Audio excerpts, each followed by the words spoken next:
So my grandma is convinced I'm going to be kidnapped or raped if I solo hike in certain parts of the state, shall we say. I knew exactly where this was going the second you said grandma. She asks and disapproves of it every single time we're up there. She'll tell me how dangerous it is.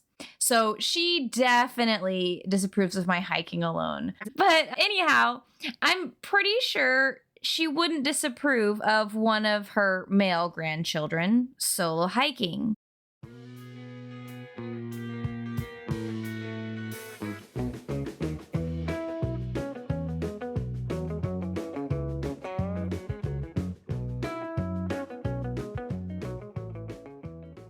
Welcome to This Fucking Trail, home to brutally honest takes on Texas trails, hiking, hilarity, and all things adventure. I'm your MC, John, and I'm here to warn you that this podcast is not for young children or anyone with a sensitivity to swears or strong opinions. And now over to the hiking hostess with the mostest, intrepid explorer and affirmed potty mouth, not to mention my wife, Gabrielle. Yep, that's me. Today is a personal shit and opinions episode. A type of episode in which we explore our fears, phobias, and strong hiking opinions. We discuss the story of me becoming the hiker I am today, and how John has grown into the role of badass base camp support person. We also explore some strong opinions about hiking in Texas and beyond. So today's going to be a little bit different than a lot of our personal shit and opinions episodes. Today we're going to be talking a lot about you and your opinions, John.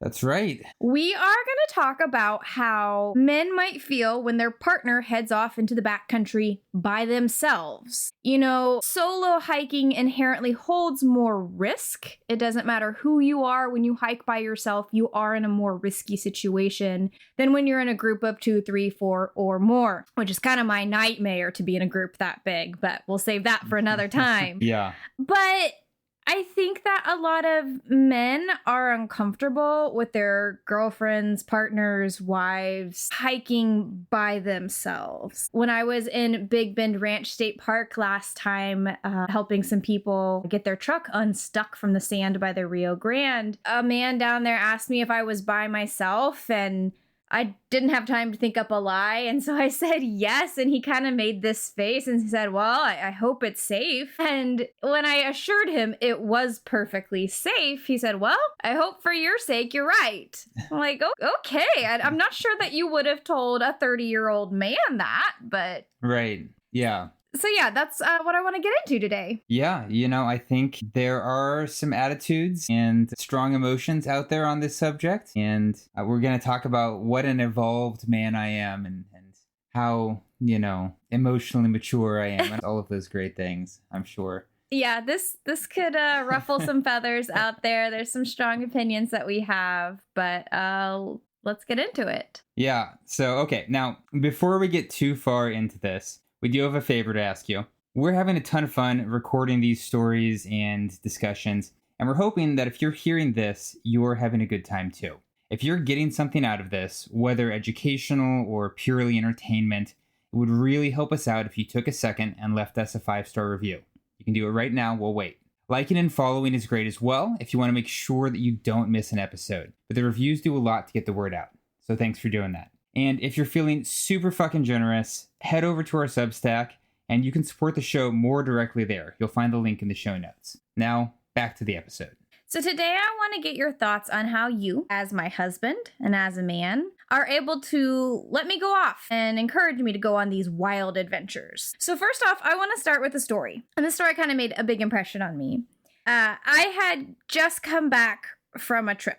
And obviously you'd had our daughter, Celeste, and while I was gone, she'd had a lot of activities. You were running around ferrying her from place to place like a crazy person. And I kind of felt bad that you had been so busy while I was gone, and I was feeling guilty. So that night when I'd come back and we were kind of just sitting on the couch and talking about the trip and stuff, I remember telling you, thank you for letting me go on whatever trip I had gone on. And you kind of stopped me right there. And you said, I don't let you go. Can you tell me a little bit about that? Yeah, so I think that's like that choice of phrasing is really reflective of some very strong, very I'm going to use a word here that people might have an emotional response to, and I'm going to ask them to keep their knees from jerking too hard.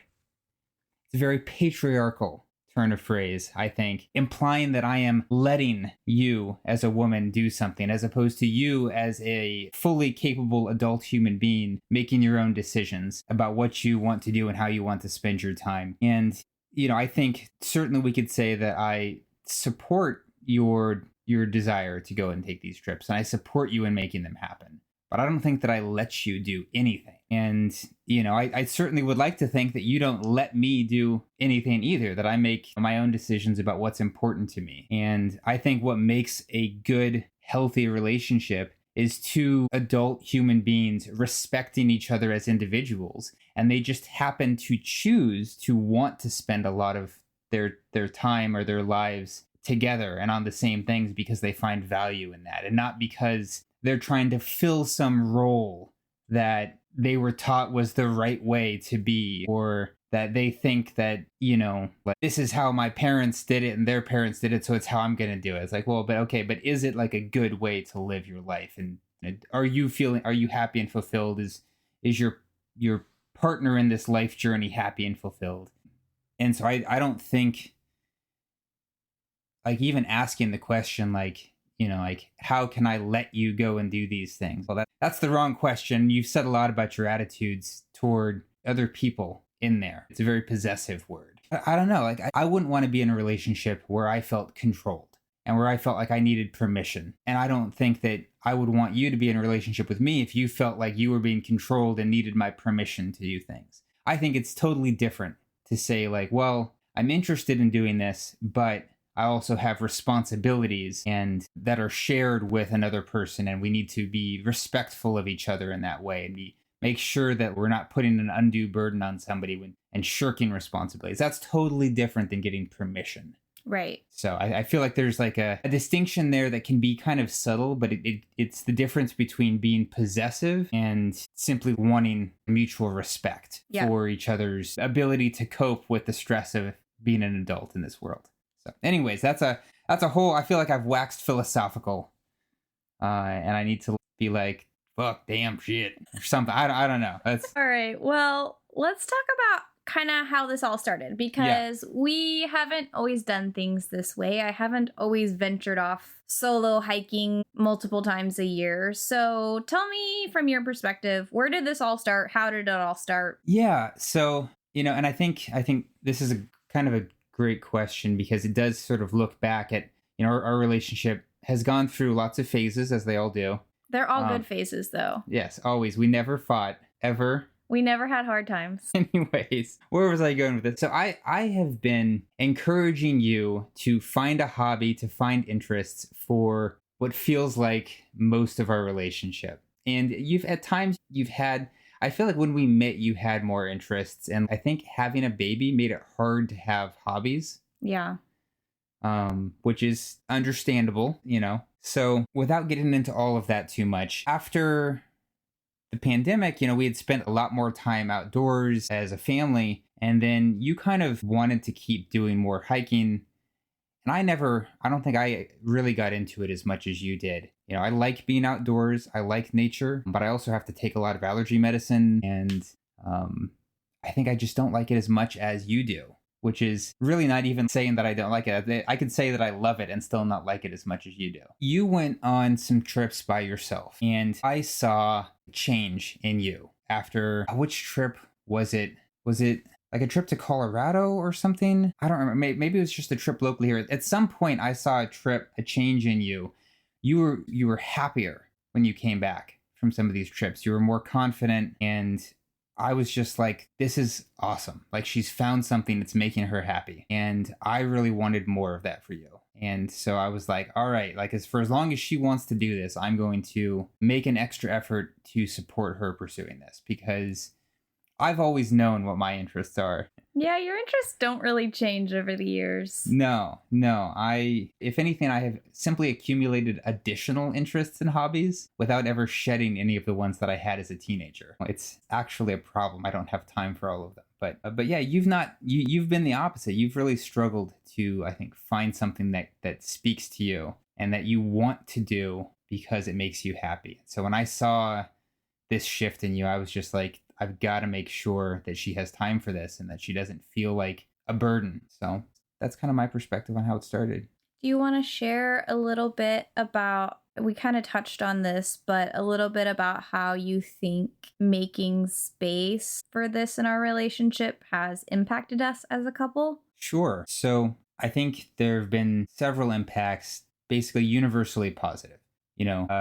When you're happier and more confident, not only are you experiencing a higher quality of life, but you're also a more generous partner and wife. And it makes when a person is happy and feeling good about themselves and feeling fulfilled, it's much easier for them to, I think, be kind and generous and caring to the people around them. And so there is sort of, some of this, it's not like I'm a pure altruist. You being happier also results in me being happier. When I, maybe take on a little extra work, when I'm running the house by myself for a few days at a time, that is effort that I am rewarded for because you come back and you're in a great mood and you're like, go do whatever you want. If I want to go see some stupid movie with a friend or something, and I'm like, hey, I need you to take care of this so that I have time to go do that. Or, I'm like, maybe not getting around to the chores as much because I'm trying to get extra running in because I'm trying to make my knees stronger again. Whatever stupid thing I've got in my head that week, you are much more supportive and you have, I think, the emotional energy that at certain times in your life when you've been more depressed, when you've felt sort of more aimless, it's harder for you to summon. Not that you haven't been there, but I think it's true of all of us, right? When we're happy, it's really easy for us to be nice to other people. So I definitely get rewarded. I'm not going to pretend otherwise. But that's what a relationship's all about. You do something nice for the other person, and then they do something nice for you, and it's rather than it being, I think you could really view that as like an exchange-based relationship where you're like, I do this for you and I get something back. It's sort of the exact inverse of that, where when the other person, like when you are in the other person's debt, you're like, yes, I get to do something nice for this person. It's like you're excited to go into their debt. You're like, thank goodness they did something. They went out of their way for me. Now I have the opportunity to pay them back. So anyways, that's kind of what's coming to mind right now for me. Gotcha. Yeah, there's a lot of give and take in relationships. And I think this is a big part of our give and take that helps make both of our lives better. Yeah. I also feel really good about those times when I am kind of running the house by myself because you do so much when you're around. Part of it is you just have a sense of urgency that I don't. I'm very chill and you're very go, go, go. And so sometimes I'm like, oh, I was totally going to do those dishes and then you're done with them and it's 6:30 a.m., So I do feel like, okay, I finally have time to pull my weight here because she's not beating me to everything. And you start to realize how much I do. Absolutely. I appreciate the heck out of you when you're gone. And I'm like, oh man, this takes way longer than I remembered that it does. Like to get through the whole making sure that our daughter has clean clothes on her back. I always do all the folding, but catching all the weird places her clothes end up sometimes and making sure that they're all clean on time. That's a lot. Yeah. All right. So kind of going back to that mutual respect that you talked about at the beginning of the episode, let's talk about the time that you asked me maybe not to go on a trip and talk about how that went. Yeah. So that is a really good thing to bring up. And that is part of, I think, building this kind of relationship and this kind of give and take, where it is about knowing what you have to give at a given point in your life. Most of the time, I feel like I have a lot of space to give in terms of picking up extra time, taking care of the kiddo, or doing whatever. But recently, I was changing jobs. It was a pretty stressful situation, but I was starting a new job, and it's like there's a lot more expectation for my performance because the responsibility is greater with this new role. And so I was feeling a lot of pressure to really be like pouring my energy into making good impressions at work, making sure that I was on top of every little detail, And you had mentioned wanting to take a trip a weekend, maybe just a week or two after. Yeah, I needed to take a day of PTO, and so I had a long stretch of days off. Yeah, somehow, despite all of the trips you take, you manage to almost never have to use PTO for them. As much as I would hate working 12-hour shifts, I do sometimes envy you your schedule. Yeah, for anybody who wants to take hiking trips and not have to use PTO, 12-hour shifts are the way to go. Yeah, you get all your work done in 3 days, and then you're like, oh, and I'm gone. So I do envy you that. But anyways, so you had all this PTO, you were like trying to burn some, and I was just like, look, I don't think I can cut it this particular weekend. I think I'm going to be too stressed out, and it would really be helpful if you didn't go on this trip. And I didn't feel like I dictated, like I don't think I phrased it as like, you can't go. Yeah. I hope not. My goal was to say, if you really, really just need to get out of the house yourself, because it was stressful for you too. Like this was just a stressful time in our lives. Yeah. Then, you do what you have to do. But, if you're asking my opinion, it would be helpful for me to have somebody else around to help make sure that the rest of our lives don't fall apart while I am fully mentally consumed with work stress. Yeah, and that's kind of how these things go. When I have a hankering to get out of the house or whatever, I will look at dates and think about where I want to go, and I will approach you with like, hey, what do you think about me going to Big Bend these dates? It's not an asking permission. It's not telling you I'm going. I'm asking for your opinion. Yeah. And that's how we tend to approach these conversations. And so when you said that might be too much for you and that, you might need me at home, you were just talking about yourself and your perspective. You weren't like forbidding me from going or whatever. Right. Yeah. It wasn't like, it was about like expressing what I needed, in that moment in terms of where I was at emotionally and energy wise and like what I thought I could comfortably handle. Right? Obviously, people are in much more stressful situations and handle things. So it's not like I couldn't have handled it without you. But it was very helpful and comforting to have you there and to not feel like everything was on me. It made it easier for me to do a good job at work and to then not be, stressed out with the child and worrying about, like I said before, does she have clean clothes on her back? Like, not having to have that be front and center while I'm also juggling new job stress. It was great, and I think that's kind of how I know we're in such a good place in our relationship right now. That conversation is, I think, like one of the great examples of we both expressed how we were feeling about the situation. And then we sort of both were like okay with the other one making their own decision about how to handle it. And you could have gone and I wouldn't have been mad at you. I might have been more stressed, but I wouldn't have been upset. Okay. So, John, I have a question for you. Okay. How are you able to feel comfortable with me solo hiking?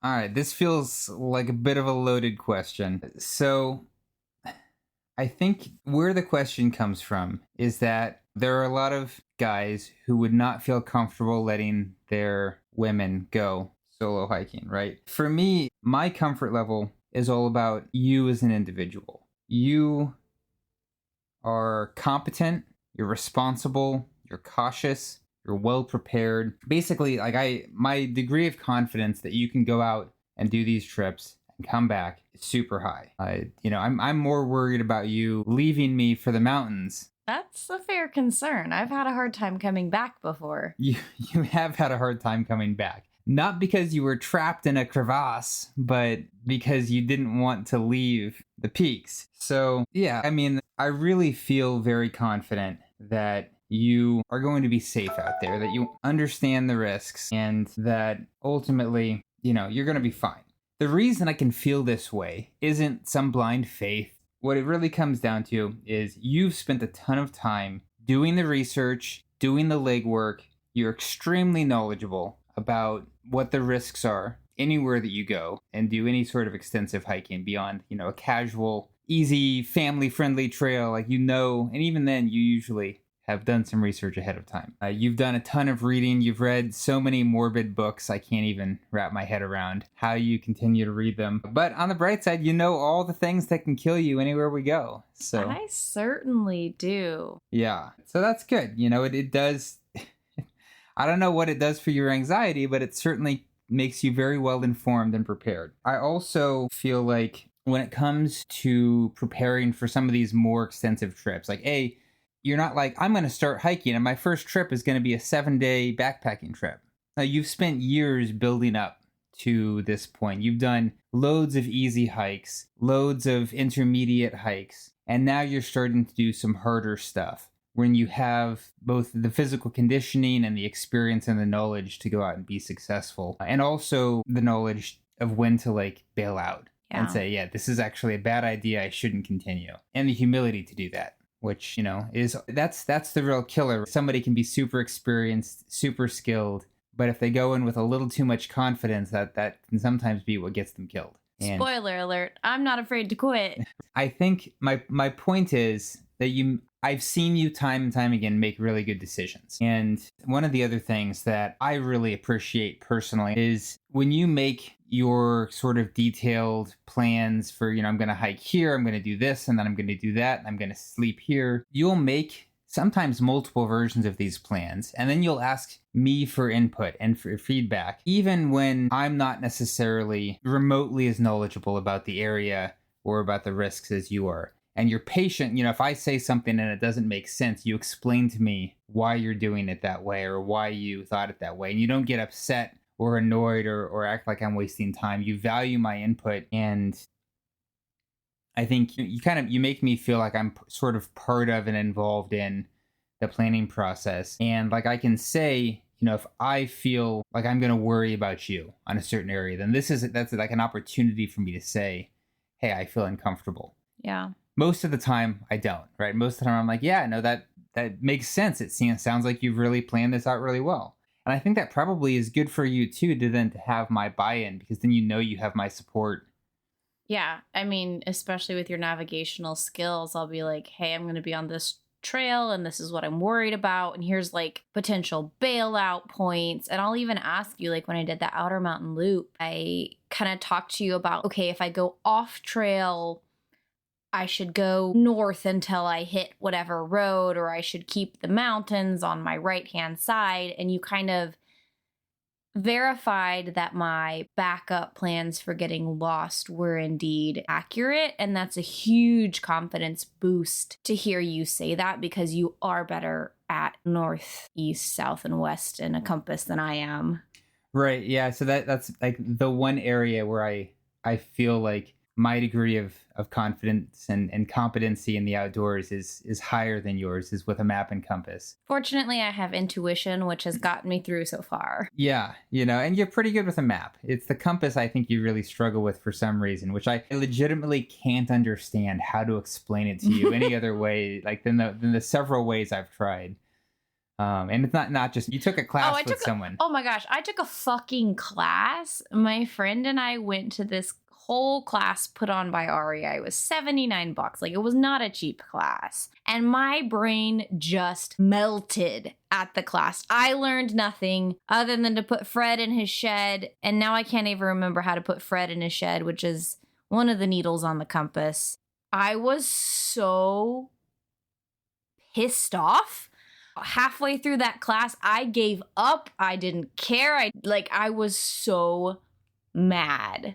I truly don't know what it is. I feel like some people just get how to use a compass, and some people just don't, because it's not just been you, right? We've had other friends where it seems like they're like, yeah, I know how to use a compass, and there's no particular reason for them to, but they just do. And some people are just like, compasses don't make sense. And you know what's really kind of irritates me is that in our experience, the people who get how to use compasses are men, and the people who don't are women.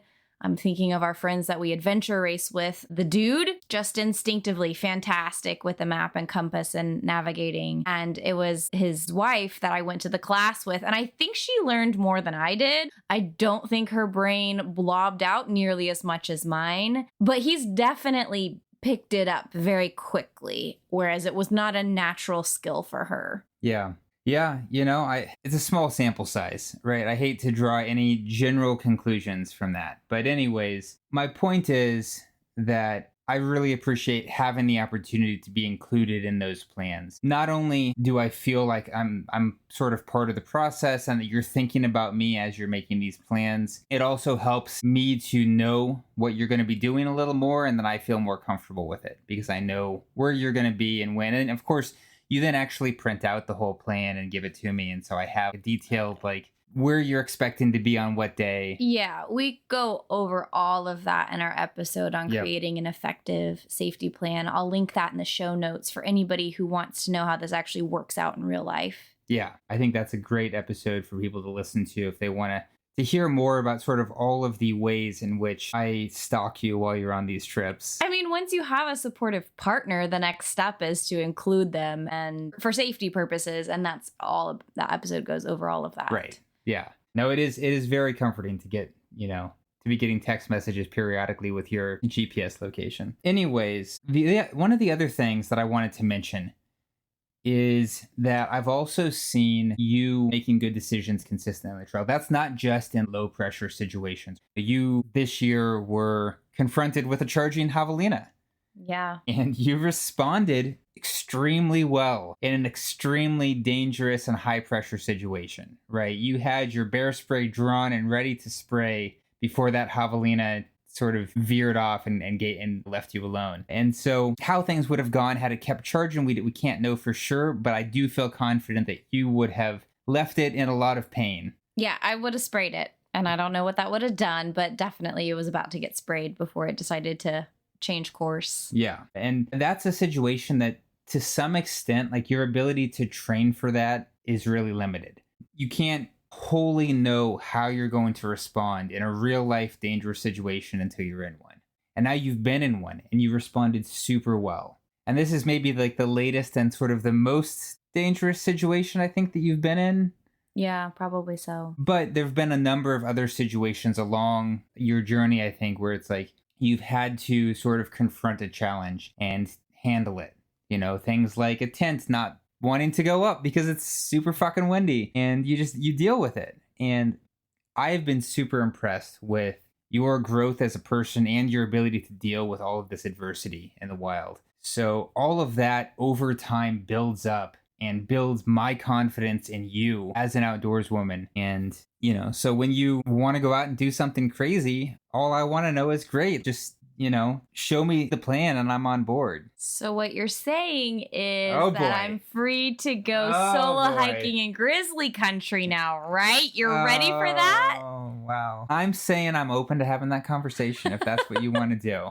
For the record, that's not what I want to do, but I had to ask. Okay, so my grandma is convinced I'm going to be kidnapped or raped if I solo hike in certain parts of the state, shall we say. I knew exactly where this was going the second you said grandma. She asks and disapproves of it every single time we're up there. If she learns that I've been on a hiking trip, she'll tell me how dangerous it is. So she definitely disapproves of my hiking alone. Actually, I was chatting with my mom the other day and I told her about my trip to Big Bend and almost stepping on the rattlesnake, which we talk about in the Big Bend River District episode, which I'll link in the show notes. But my mom goes, "Don't tell grandma that story. She worries about you going hiking." But I'm pretty sure she wouldn't disapprove of one of her male grandchildren solo hiking. So my question to you is, do you worry about me solo hiking more because I'm a woman, like my grandma seems to? Would you worry less if I were a dude? Yeah, so this I feel like really gets to the crux of the question for a lot of people, I think. A lot of people, when they're worried because it's a woman. And they're even not even worried, they're critical because it's a woman hiking alone. Definitely critical. Yes, we've seen this in comment sections online. Some woman gets lost, super critical. Guys get lost, nobody's critical. Right. Okay, so here's the thing, right? Unfortunately, right, we do live in a world where it's a bit more dangerous to be a woman than it is to be a man. That is mostly true in places where there are lots of humans around, because the most dangerous thing to other humans is always other humans. there aren't a lot of other humans out on these trails. It's a very small, very self-selecting group of people who are out on these trails. The things that are dangerous to you on these trails are primarily the elements. Like, we've done research on what is actually harmful, like what gets people, what leaves them calling a search and rescue team. When do they SAR? It's primarily dehydration and exposure. That take people out. Spoiler alert, car accidents while you're driving in the park, really boring shit like the elements. It's not murders and rapes. Right. It's not even animal attacks. Yeah, it's not kidnappings by drug cartels. Like stop watching the movies so much, folks. All right, you watch all these crappy Netflix movies about all of these terrible things happening. That's not the real world. That's not what happens in the real world out in the wild. You don't come across random serial killers and psychopaths on a regular basis. It just doesn't happen, And if it does, it really doesn't matter if you're a man or a woman. Like if you run across a drug cartel doing a deal in the desert, it's irrelevant who you are or how much heat you're packing. Right. Like that just doesn't matter. It's not a real concern. It's a fictional, emotional concern that you've made up in your mind.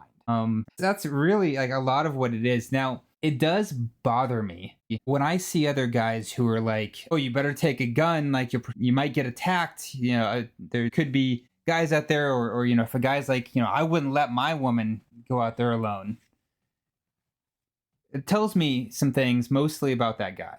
It tells me either he doesn't trust the woman to be like he's in a relationship with, to be loyal to him, probably because he's insecure. Or it tells me that he doesn't trust that other guys wouldn't take advantage of her. And if he's that concerned about other guys, that suggests to me that he's probably projecting, because he's the type of guy who would be tempted to take advantage of a woman alone on the trail. I don't feel that way. Like, I don't understand that worldview in any emotional sense. If I'm going to be worried about someone going out solo hiking, if I'm worried about you going out solo hiking, it's because I want to know your level of competence, what your skills are, what your experience is. I'm not worried about you're going to meet some guy and get all flirty and one thing leads to another. This is not a thing. Even if you were a flirty person, which I think is the actual, it's an antonym for your name.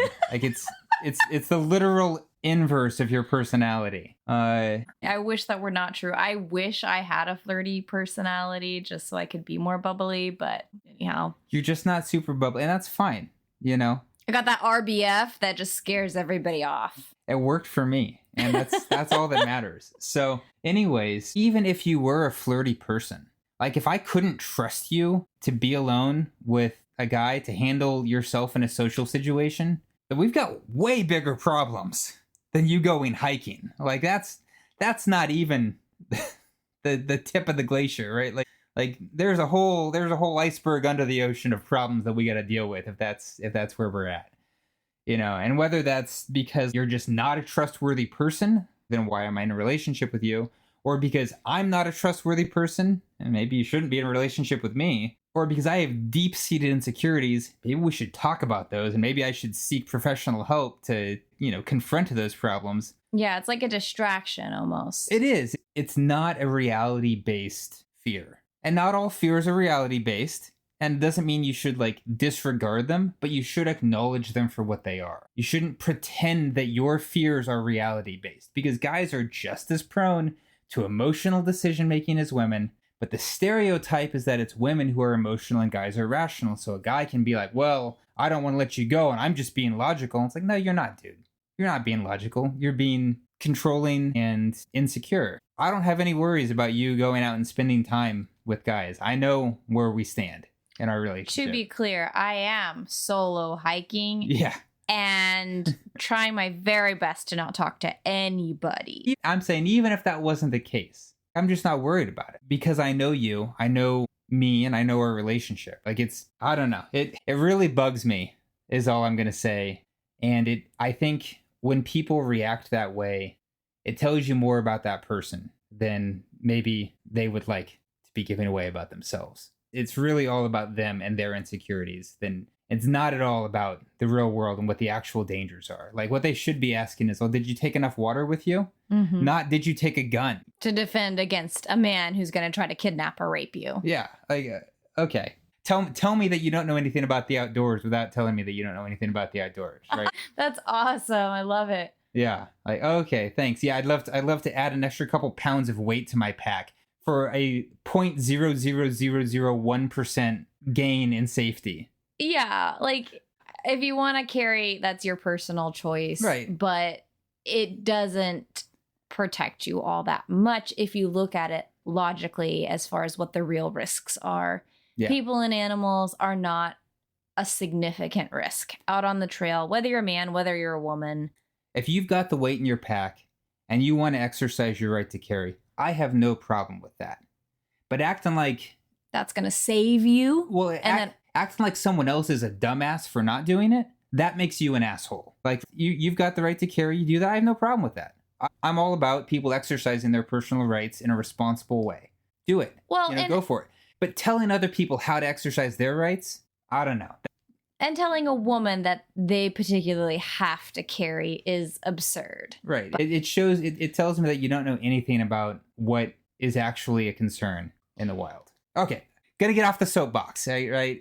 I gotta rein you in a little bit here. I get a little worked up there because people check those emotions. Yeah, I know.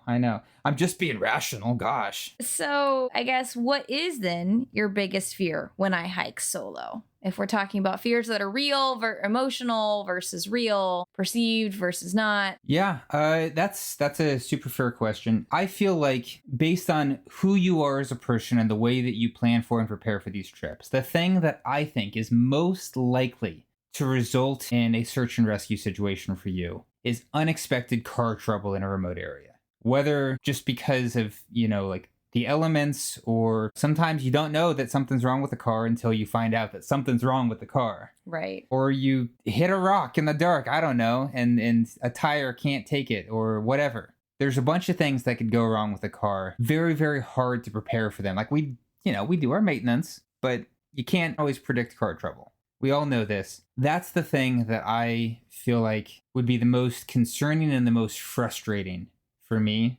It's the thing I sort of feel the most helpless to do anything about, because there's just, like, how often are we going to take the car to the mechanic to get checked, right? Well, and if something goes wrong, it goes wrong. Like, we don't have control over that. Exactly. Whereas it feels like we have control over a lot of other things, like the amount of planning or the amount of water that I carry or whatever. Right. Yeah, the quality of your supplies and your gear. Like, we have direct control over this stuff, and it's not outrageous to try to control it in time and money. The car, like, there's just only so much you can do.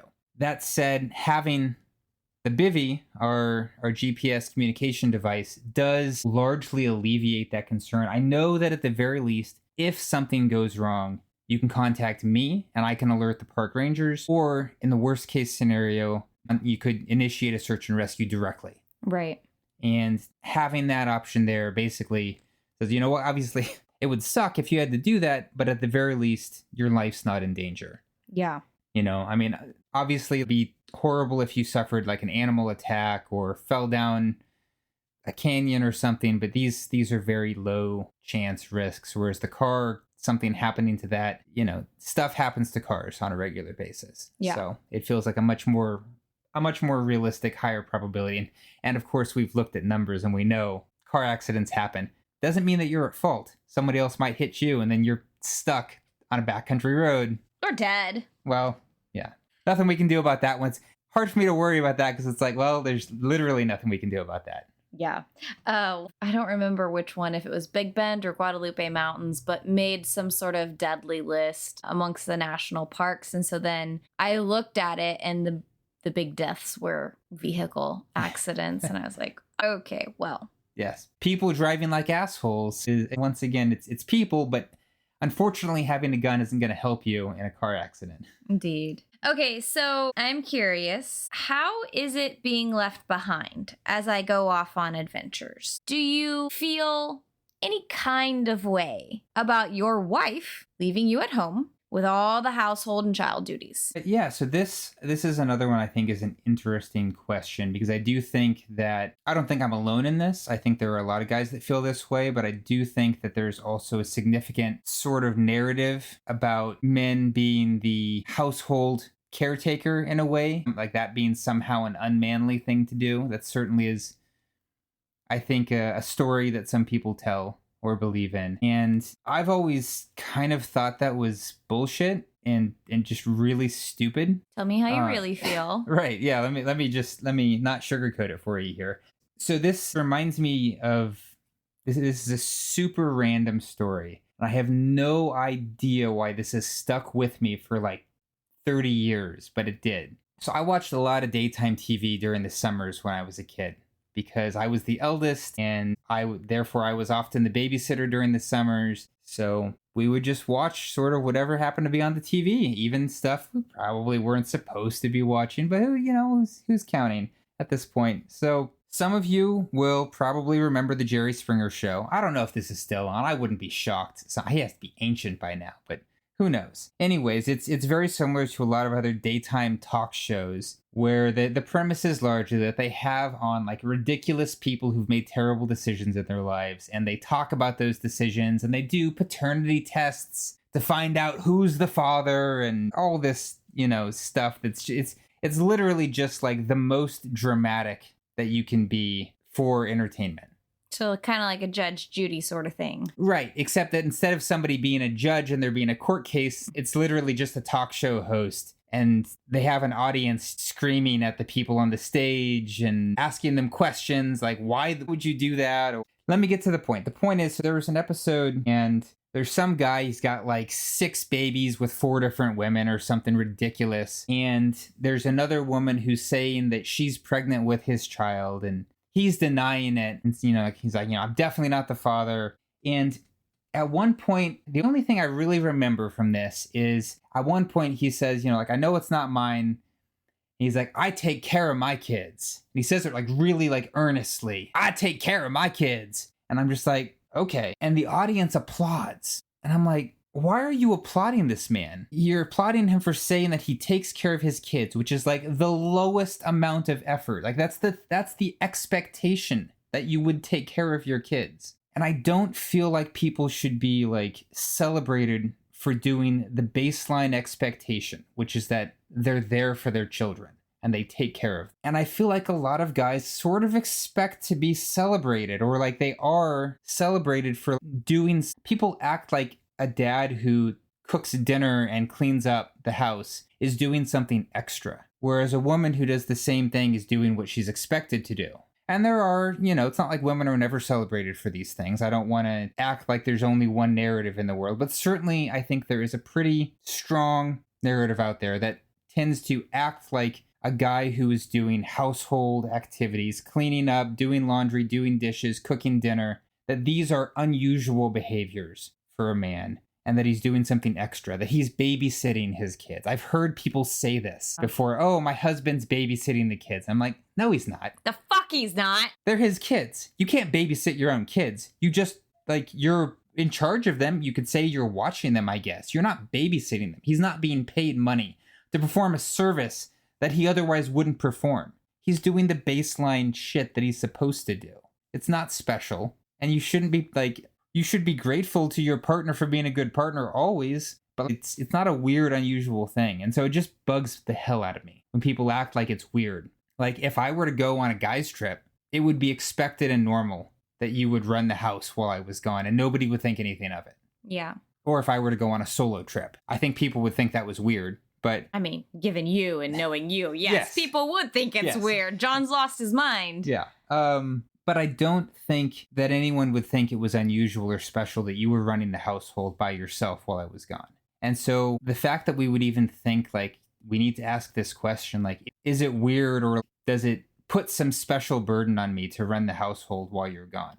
Like not any more than it does on you to do it when I'm gone. Like it is more work, but it's just the normal stuff that I help out with and I'm expected to help out with on a regular basis. And just the division of labor changes for a little while. So I don't mind I'm happy to do it because it helps you get out of the house and do something that you love and be happier. And so I look at it as an opportunity, you know?